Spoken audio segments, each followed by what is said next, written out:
and hyper-local were the two things that we were managed to win the number of seats. So, okay, let me be a bit more clear. So if there's 400 districts all over Thailand, then I look at 4C's framework thinking. I know GSP is not so far from here, but it's like private sector thinking, investment banking thinking, management consulting thinking of frameworks. So I had this 4C's framework, which is count, competitor, candidate, and constituencies. Count is the previous count from various times. So I look back 5 years. For this district, what were the trends? Then I look at the candidate of myself, whether they're strong, they're capable, they're young, do they have their own morale, character, and things like that. Then I look at the competitor, if they're a veteran, they've been there for 7 years, they get nothing done or something like that, then I know I address the competitive dynamics. And then constituencies, then I have the data points of, which district is aging, which district is younger than 40 years old, which district is pro-labor, which district is environmental prone. So I know exactly what the customers pretty much demand. So if I put 4Cs together, out of 400 districts, the political canvas that I have, I focus on 160, not the total 400.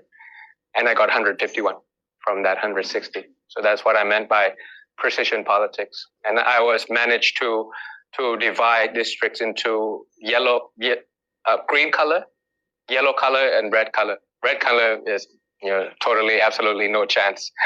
Yellow color is swing states, swing districts. Green is ours. So I knew how to respond accordingly to this kind of planning, for example. I think we have to concede that Harvard Kennedy School offers pretty good education, although we like to think FSI as well here. So it looks like a lot of people in the audience here and back home obviously are very knowledgeable about Thai politics, but I'm going to act like the least knowledgeable person here. It's not difficult to act like that about Thai politics, and ask you about key players in Thai politics, so obviously politicians, but also you speak about the military, about the monopolistic kind of economic players. And this is to the extent you can talk about the king, the royal family. How do they intersect, and how do they shape your policy approaches? So we are a constitutional monarchy, just like Japan, just like Britain, just like Denmark. And usually the monarchy is revered up top. But the players down here, we have 3 M's against 1 M. So he asked about stakeholders, right? So we have military, we have monopolies, and then we have the media. Against the mass, which is the voters. So we have the mass, we have the voters behind us. But the military, the monopoly, and the media have something to lose once I become the prime minister, obviously.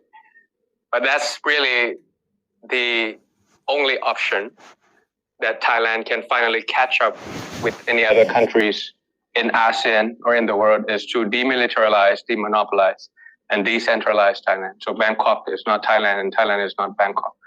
And finally, SMEs have that kind of chance to prosper with like the large companies, and also that we have a civilian government and we have a strong professional military that can protect us from external threat, but never mingle with the internal affairs like in the past. Military coup in Thailand 13 times, 20 constitutions. I think only number 2 behind Honduras.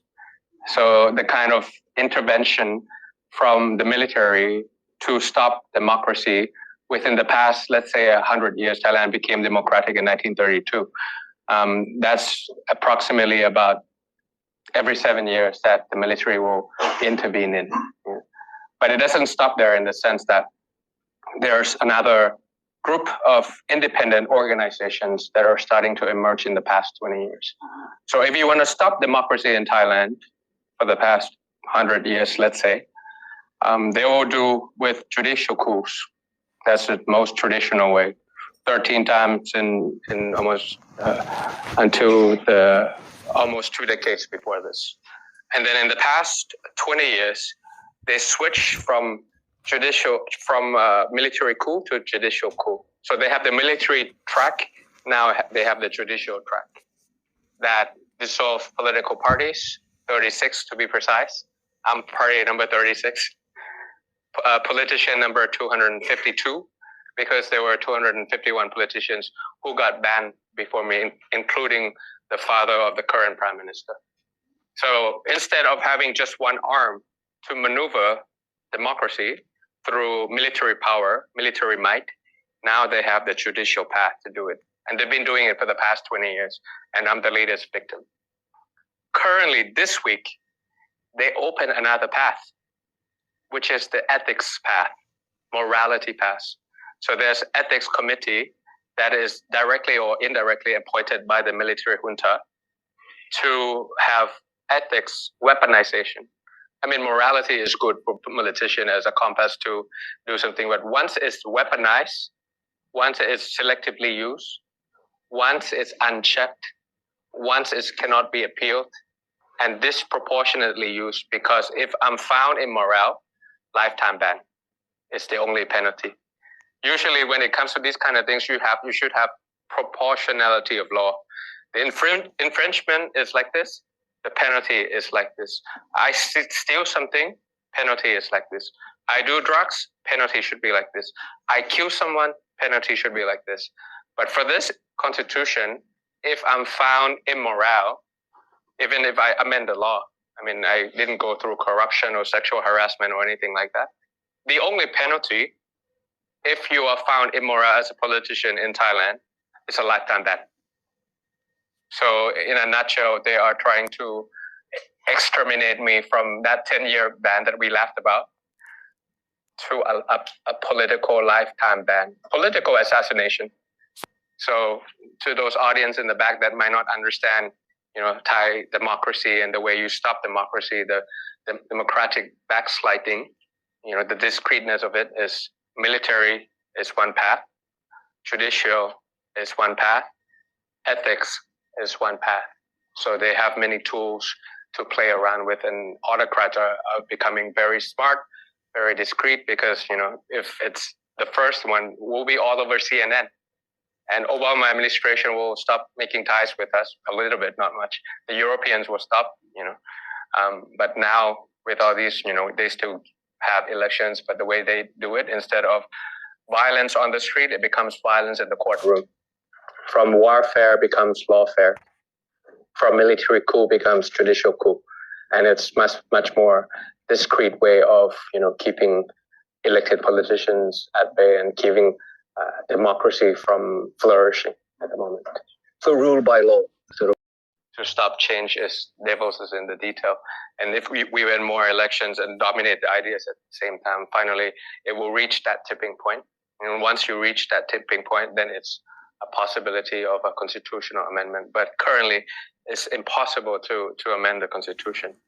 I think it's very definite or absolute with 90% chance that the constitutional will not be amended before the next election, unfortunately, but we still have to keep pushing.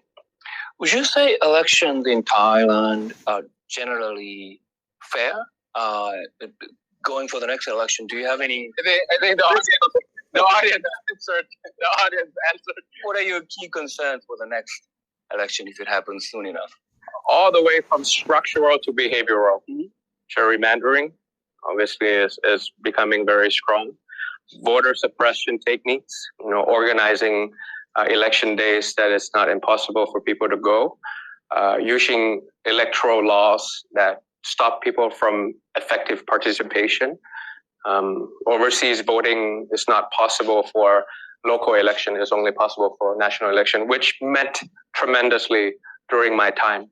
I look at the numbers of Thais in New York, Thais in LA, Thais in Chicago, Thais in Sydney, Thais in South Korea, Thais in Tokyo and Osaka, and I round that up. It's a lot. I mean, it's a lot. It helped the voting turnout and gave me that election victory. But if they know that this is the way that you turn a lot of voting out, they will discourage overseas voting or advanced voting, and the voting turnout will drop. During 2023, the voting turnout was 78%. January, there was a provincial election. That number came down to 55%. So this is like voter suppression techniques by design, making sure that the ballot is quite far, making sure that it's always taking a long time inside the ballot, and voters fatigue is a third thing that I'm worried about. So from structural to behavioral, such as making politics boring, dirty, or relevant, so that the younger generations don't give a hoot about elections anymore. They feel like I don't want to listen to politics, or I don't want to get involved. I don't want to volunteer. I don't want to go and run for public office. And I think that's kind of my job, my sole task to meet with the Thais in Americans, whether they're interested in public policy or they're interested in politics. If they're interested in public policy, and if they're from computer science, if they're from the business school, if they're from education school, I have a path. I'm the bridge for you to really help Thailand. Some of them looked at me and was like, I'm going to run for public office when I return.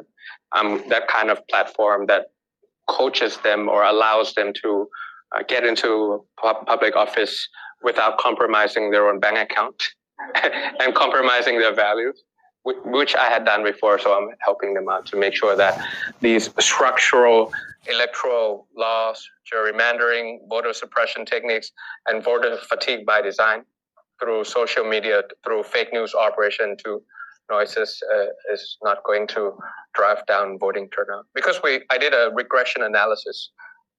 The only key success factor for my victory, the way I do grassroots politics, like the way I do it, is voting turnout.